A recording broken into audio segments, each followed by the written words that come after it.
किन किन सिचुएशंस में लाइट काटी जा सकती है। जैसे कुछ लोग मजाक में कहते हैं कि ज़रा सा बारिश हुई लाइट कट, ज़रा सा हवा तेज हुआ लाइट कट, ज़रा सा धूप तेज हुई लाइट कट। क्या अंडरग्राउंड जो अभी आपकी वायरिंग हो रही है, केबल बिछाए जा रहे हैं, क्या वो प्रक्रिया ज़्यादा आसान है और ज़्यादा सही है? कि यदि आप अपने बिजली के बिल से संतुष्ट नहीं हैं या आपको लगता है चाहे स्मार्ट मीटर हो या इलेक्ट्रॉनिक मीटर वो ज़्यादा चल रहा है या बढ़ा रहा है बिल, कितना बिजली का बिल बकाया हो कि कनेक्शन बचे या फिर उसके बाद कनेक्शन काट दिया जाए, अगर कनेक्शन कट गया तो दोबारा कैसे जुड़े, इसकी क्या व्यवस्था है? गर्मियों में देखा गया कि जिस तरह ओवरलोडिंग हुई तो ट्रांसफार्मर को कूलर लगा के उनको ठंडा किया गया। यही वो तरीका है जिसके ज़रिए इसके बचाया जा सकता है या फिर कुछ और था जिसको लेकर कई लोग कह रहे थे कि बाल्टी से पानी फेंक रहे हैं, क्या ये सेफ़ है? आप अपने घर का लोड, जितने पंखे, जितने ट्यूबलाइट, जितने चीज़ें, उसका नंबर डालिए और अपने आप लोड कैलकुलेट करके वहाँ बता देगा कि आपके घर का लोड कितना है। तो उसी लोड के अनुसार बिजली की खपत निर्धारित होती है। अनमीटर्ड सप्लाई भारत सरकार का जो इलेक्ट्रिसिटी एक्ट है उसके द्वारा बैन कर दी गई है। कहीं भी अब अनमीटर्ड सप्लाई नहीं है। नमस्कार, मेरा नाम है जयपाल और आप इस वक्त देख रहे हैं खबर तक मीडिया। ज़रूरतों की बात करें तो कुछ बेसिक ज़रूरतें होती हैं जिसका संविधान भी जिक्र करता है और उसमें आता है सबसे ज़रूरी जो मूलभूत सुविधाएं होती हैं, सड़क, बिजली, पानी। और बिजली की बात करें तो उत्तर प्रदेश में बिजली की हर समय बात होती रहती है। अब ये राजनीति का भी हिस्सा है, आम जीवन का भी हिस्सा हो चुका है और आम जनमानस में बिजली का ऐसा प्रभाव है कि बिना बिजली के आप कोई भी चीज़ की कल्पना कर ही नहीं सकते। अब ऐसा लगता है कि ये बिजली के बिना जीवन मुमकिन नहीं है। उसी विषय से जुड़े हुए हमारे साथ जूनियर इंजीनियर के जो संगठन के शख्स बैठे हैं, इनसे आपकी मुलाकात करवाएंगे और इसके साथ ही बिजली की उन समस्याओं के बारे में, उन बारीकियों के बारे में भी आपको जानकारी देने की कोशिश करेंगे कि कैसे इस पूरे प्रोग्राम को, खासतौर पर बिजली से जुड़ी हुई समस्याओं पर आप कैसे अपनी जानकारी बढ़ा सकते हैं और अगर आपके घर में मीटर लगा है और अगर बिजली के बिल भुगतान कर रहे हैं ज़्यादा तो उससे कैसे निजात आप पा सकते हैं। बहुत स्वागत करते हैं अपने सर, आपका बहुत स्वागत है खबर तक मीडिया पे। तो पहली जो सवाल है हमारी, या पहला शुरुआत ही इसी बात से करेंगे कि बिजली को लेकर जो लोगों के मन में है, जो लोग सोचते हैं और आप जो लोग व्यवस्था से जुड़े हुए हैं, आप लोगों के भीतर बिजली जैसे सुनते ही शब्द क्या दिमाग में आता है? नहीं, मैं सबसे पहले अपना परिचय दे दूं। मैं जीवी पटेल, केंद्रीय अध्यक्ष, राज्य विद्युत परिषद जूनियर इंजीनियर संगठन उत्तर प्रदेश। और बिजली को लेकर जो आपने सवाल पूछा है, निश्चित तौर पर जहां एक स्विच ऑन करने से आपके घर में उजाला होता है और ऑफ कर देने पर अंधेरा हो जाता है, लेकिन इस उजाले के पीछे और उजाला लाने में चीज़ें जितनी साधारण और सिंपल दिखती हैं, उसके पीछे उतना ही जटिल एक तंत्र कार्य करता है। इसकी शुरुआत जनरेशन इकाइयों से होती है जहां विद्युत पैदा की जाती है, तापी और जल विद्युत परियोजनाओं से। फिर हम पारेषण में आते हैं जहां हाई टेंशन लाइन, बड़ी उच्च विभव की लाइनों से जनरेशन स्टेशन से लेकर डिस्ट्रीब्यूशन इन तक लाई जाती है और फिर वितरण का काम शुरू होता है और फिर यहाँ पर एक एक उपभोक्ता के यहाँ जाकर के लाइट पहुँचाई जाती है। बहुत भारी भरकम शब्दों का इस्तेमाल होता है इन सब चीज़ों में, लेकिन लोग समझ नहीं पाते हैं। आम बस आदमी ये समझता है कि उसकी लाइट कब आ रही है और कब जा रही है। अब जो मेन समस्या है, कंज्यूमर की जो समस्या है कि अगर कोई नया आदमी है, नया घर बसा रहा, तो बिजली का कनेक्शन कैसे ले, वो इस समस्या को कैसे वो पार पाए? नहीं, बिल्कुल बहुत ही प्रासंगिक सवाल आपने रखा है और आवश्यक सवाल है। निश्चित तौर पर बिजली के कनेक्शन को लेने के लिए अभी जो विभाग द्वारा और जो हमारे माननीय मुख्यमंत्री जी, ऊर्जा मंत्री जी के निर्देश पे जो विभाग ने व्यवस्था बहुत ही सरलीकृत कर दी है। आज अगर आप चाहें तो घर बैठे अपना कनेक्शन अप्लाई कर सकते हैं और एक वेबसाइट हमारे विभाग की है uppcl.org। आप उस पे जाएं और उसमें झटपट से लेकर के सारी व्यवस्थाएं अवेलेबल हैं, जहां पर आप लॉगिन करके और एकदम आप कनेक्शन अपना अप्लाई कर सकते हैं, अप्लाई करके कनेक्शन प्राप्त कर सकते हैं। उसमें कुछ ज़रूरी डॉक्यूमेंट्स होते हैं जो पहचान के होते हैं, जो आपके एड्रेस वेरिफिकेशन होते हैं, केवल उसको अपलोड करना है और एक शुल्क ऑनलाइन पेमेंट करना है। उसके बाद आप कनेक्शन आपको सीधे आपके घर पे आकर के मिल जाएगा। अब कनेक्शन तो मिल गई, बिजली कब आएगी, कब जाएगी, इसकी जानकारी अक्सर कंज्यूमर को फ़ोन लाइन पे तो दी जाती है, लेकिन इसके अलावा वो कैसे संपर्क करें? लोगों की शिकायत होती है कि जो संबंधित क्षेत्रीय जेई होते हैं या जो उनके संबंधित अधिकारी होते हैं वो जवाब नहीं देते, तो जवाब कहाँ से लोगों को मिले? देखिए, इसके लिए विभाग ने कई स्तर पर व्यवस्थाएं की हैं। एक तो संबंधित जूनियर इंजीनियर हैं, वहाँ के उपखंड अधिकारी हैं, एक्सियन हैं, ये लोग तो है ही हैं। लेकिन चूंकि कार्य क्षेत्र इनका विस्तृत होता है, कई बार नेटवर्क के रीच में बाहर होते हैं, कई बार ओवरलोडिंग की स्थिति होती है। हर बिजली घर का मैं सभी उपभोक्ताओं से ज़रूर कहना चाहूँगा आपके माध्यम से कि आपके यहाँ जहाँ से बिजली आ रही है उस सब स्टेशन का एक नंबर होता है, आप उसको ज़रूर अपने यहाँ अपने पास नोट करके रखें। और अगर कोई समस्या आती है बिजली संबंधित तो सबसे पहले उसकी जानकारी आपको सब स्टेशन से मिल जाती है। अब ये हो गई कि बिजली भी आ गई घर में, लेकिन अब तीसरी जो समस्या आती है कि बिजली का बिल ना जमा कर पाएँ तो कनेक्शन काट दिए जाते हैं। कितना बिजली का बिल बकाया हो कि कनेक्शन बचे, या फिर उसके बाद कनेक्शन काट दिया जाए? अगर कनेक्शन कट गया तो दोबारा कैसे जुड़े, इसकी क्या व्यवस्था है? देखिए, कितने की बात में समय समय पर परिवर्तन होता रहता है, लेकिन अभी ये जो स्थिति है 10,000 रुपये से ज़्यादा अगर बकाया है तो नॉर्मली कनेक्शन काट दिया जाता है। इस राशि में परिवर्तन भी होता है, कभी इसको और कम भी किया जाता है। तो निश्चित तौर पर प्रयास ये करिए कि समय से आपका बिजली का बिल जमा हो जाए, और उसके जमा करने के एकदम माध्यम है, ऑनलाइन तरीके से आप जमा कर सकते हैं। अब कहीं कोई लाइन लगाने की ज़रूरत नहीं, सीधे आप जमा कर सकते हैं। अब आम लोगों की ये भी शिकायत रहती है सर कि वो पहले से ज़्यादा जो कम क्षमता वाले उपकरण इस्तेमाल कर रहे हैं, बिजली की खपत कम हो रही है, लेकिन बिजली का बिल बढ़ता जा रहा है। इससे कैसे निजात पाए और इसके पीछे लॉजिक क्या है? क्या ये जो शिकायतें हैं वो जेन्युइन है या कोई और बात है? नहीं, आपने बहुत ही अच्छा सवाल पूछा है। ये प्रत्येक उपभोक्ता के मन में इस तरह के सवाल आता है कि अब तो जो अप्लायंसेस आ रहे हैं बहुत एनर्जी इफ़िशियंट आ रहे हैं, चाहे लाइटिंग के हों चाहे अन्य हों, तो उसके बाद भी हमारा बिल कैसे बढ़ रहा है। लेकिन इस चीज़ को मैं आपके माध्यम से उपभोक्ताओं से भी कहना चाहूँगा कि वो ज़रूर अपने यहाँ देखें कि उनके यहाँ कितने अप्लायंसेस अब बढ़ गए। शायद पहले आपके यहाँ केवल कूलर लगा रहता था, अब पहले पंखे केवल थे, फिर कूलर आए, कूलर के बाद अब एयर कंडीशन भी आ रहे हैं, इंडक्शन प्लेटें भी आ रही हैं, प्रेस भी आ रहे हैं, मोटरें भी घर में चलने पानी वाली चल रही हैं। तो धीरे धीरे हमें पता नहीं चलता कितने सारे इक्विपमेंट हमारे यहाँ आ गए। भले वो एनर्जी इफिशियंट हैं, लेकिन जहाँ इस तरह के इक्विपमेंट आते हैं तो वो एक स्थिति आ जाती है। इसके लिए मैं आपको बताऊँ कि आप अपना लोड कैलकुलेट कर सकें, uppcl.org पे जाइए और वहाँ पर एक वेबसाइट, उसमें एक लिंक दिया हुआ है, वहाँ पर जाकर के आप अपने घर का लोड, जितने पंखे, जितने ट्यूबलाइट, जितने चीज़ें, उसका नंबर डालिए और अपने आप लोड कैलकुलेट करके वहाँ बता देगा कि आपके घर का लोड कितना है। तो उसी लोड के अनुसार बिजली की खपत निर्धारित होती है। कई लोगों का ये भी मानना है, क्योंकि अब भारत में, और आप जानते होंगे आपके आसपास भी चीज़ें होती हैं, कि लोग कहते हैं कि अगर मीटर नहीं लगवाएंगे तो हमारी व्यवस्थाएं दुरुस्त रहेंगी और हम चाहे जितना बिजली का बिल इस्तेमाल करें या चाहे जितने उपकरण इस्तेमाल करें, बिजली का बिल पे हमें कोई फ़र्क नहीं पड़ेगा। तो क्या ये कानूनी रूप से वैध है? और अगर नहीं है तो इसके पीछे और मतलब इसके बाद की क्या प्रक्रिया है? क्या उसके लिए कोई प्रावधान है कि ऐसे में उनको सज़ा हो सकती है, कोई जुर्माना हो सकता है, क्या हो सकता है? नहीं, ये आपने वास्तव में जो जागरूक उपभोक्ता हैं उनको एकदम जानना चाहिए इस बात को कि अनमीटर्ड सप्लाई भारत सरकार का जो इलेक्ट्रिसिटी एक्ट है उसके द्वारा बैन कर दी गई है। कहीं भी अब अनमीटर्ड सप्लाई नहीं है, हर जगह आपको मीटर लगा के ही सप्लाई दी जाती है।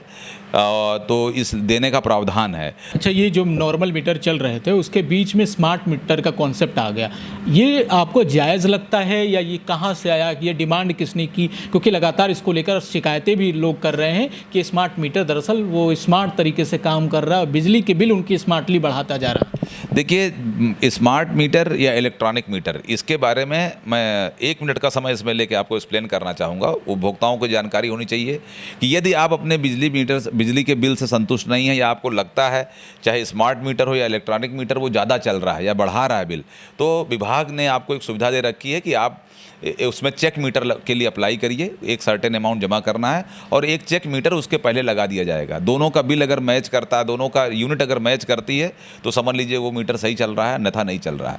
तो कुल इसका एक और तरीका है जिससे आप जानकारी ले सकते हैं। आप अपने घर के सारे अप्लायंसेस बंद कर दीजिए। 1 किलोवाट का कोई भी अप्लायंस हो उसको 1 घंटे के लिए चला दीजिए। अगर 1 यूनिट से ज़्यादा बिल आता है या कम आता है तो उसके अनुसार कंपनी, अगर 1 यूनिट आना चाहिए 1 घंटे में, अगर उससे कम या ज़्यादा आ रहा है तो इसका मतलब आपका मीटर सही काम नहीं है। बिजली विभाग की अक्सर खिल्लियाँ उड़ाई जाती हैं एक तो उनके काम की वजह से और दूसरा ऐसी व्यवस्थाएं हैं कि उसकी वजह से।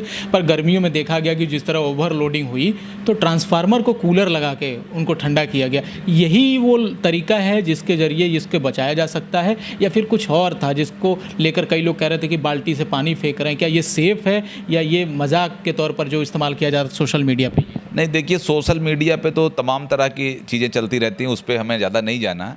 लेकिन मैं आपको बता दूं कि पिछले कुछ वर्षों में पूरे प्रदेश का लोड अप्रत्याशित रूप से बढ़ा है, और आज हम पूरे अगर देश भर में देखें तो महाराष्ट्र के बाद सबसे ज़्यादा पीक आवर डिमांड को हम लोगों ने मीट आउट किया है। 28,000 मेगावाट की पीक आवर डिमांड हम लोगों ने इस बार गर्मियों में मीट आउट की है, जो अपने आप में एक रिकॉर्ड है।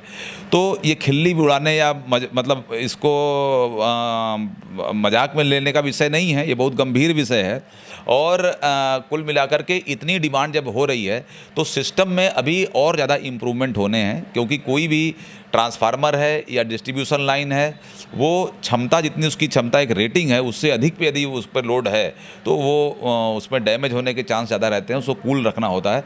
तो उसके लिए हम लोग जहाँ ऐसी स्थिति बनती है तो कूलर या अन्य इक्विपमेंट लगा करके या कभी कभी रोस्टरिंग करके उसके टेम्परेचर को नॉर्मल टेम्परेचर पर लाते हैं और फिर सप्लाई देते हैं।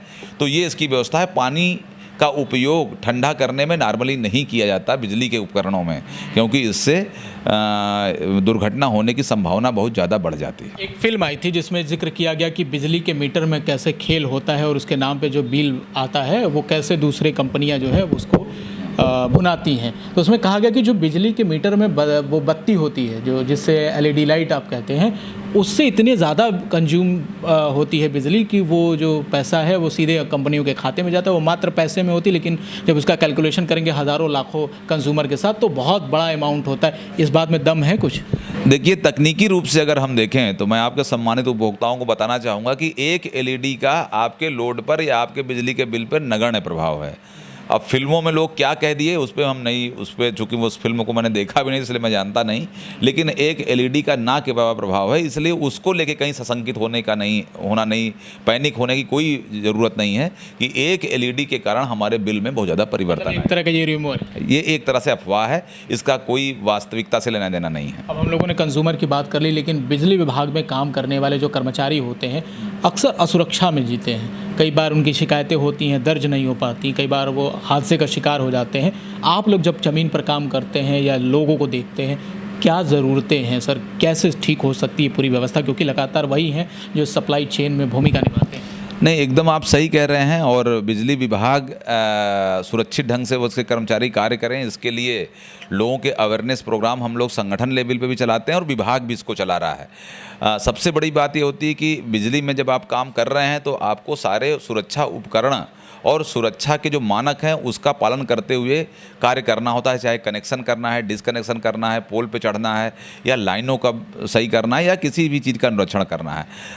प्रायः यह देखने में आता है कि कड़े निर्देशों के बावजूद हमारे जो कर्मचारी हैं वो इन निर्देशों की कहीं ना कहीं अनदेखी कर देते हैं, जिसके कारण ये प्रॉब्लम आती है।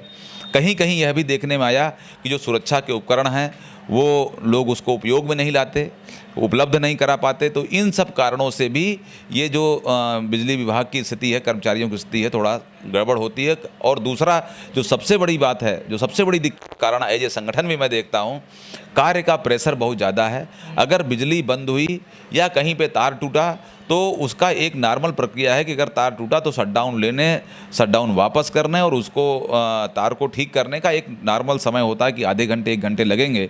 लेकिन इसमें इतने भर में इतने ज़्यादा उस पर दबाव होता है कि आप जल्दी से जल्दी सही करिए, और जल्दी से जल्दी ठीक करने के दबाव में कई बार लोग सुरक्षा मानकों की अवहेलना या उसको बाईपास कर देते हैं, जिसके कारण दिक्कतें आती हैं। कि आप संगठन के अध्यक्ष भी हैं, तो हम ये भी जानना चाहेंगे कि संगठन की आपकी तरफ से जो डिमांड है वो क्या क्या है, क्या परेशानियां हैं जिसको लेकर आप लोग चाहते हैं कि इसको रिजॉल्व किया जाना चाहिए, क्योंकि आगे जिस तरह की आबादी बढ़ रही है, प्रेशर बढ़ रहा है काम का, तकनीकी तौर पे और विभागीय तौर पे कौन से ऐसे बदलाव होने चाहिए जो आगे आप लोगों के लिए सहूलियत दे? नहीं, देखिए, संगठन के तौर पर हम लोग अपने कॉरपोरेशन के प्रबंधन से लगातार बातचीत करते हैं और मांग पत्र के माध्यम से जो दिक्कतें आ रही हैं उनको दूर कराने का अनुरोध किया जाता है। विशेष तौर पर जो दिक्कतें आती हैं मैन पावर की कमी को लेकर के, मटेरियल्स की सप्लाई उपलब्धता को लेकर के, जो हमारी भविष्य में डिमांड बढ़ने वाली है उसके लिए प्रोएक्टिव होकर काम करने पे कई स्तर पर कॉरपोरेशन द्वारा काम किया जा रहा है, लेकिन कई जगह कमियां रह जाती हैं, तो उसका समय समय पर हम लोग ध्यानाकर्षण करा रहे हैं। बजट की कोई समस्या लगती है? नहीं, निश्चित तौर पर बजट की और अन्य सारी चीज़ों की कंस्ट्रेंट रहते हैं, उनकी एक दिक्कत रहती है। और जो बजट एलोकेट होता है उसमें उसके कई सारे भाग होते हैं, और हमें लगता है कि जो हमारे भाग में आता है, जो हमारे ऊपर आता है, वो उतना नहीं आ पाता जितनी उसकी ज़रूरत होती है, तो बजट को लेकर के दिक्कतें आती हैं। नीचे लेवल पर जो स्थायी नियुक्तियां होती हैं और जो एडहॉक हो रही हैं अभी, क्या उसकी वजह से भी कार्य करने की क्षमता पर कोई असर पड़ रहा है?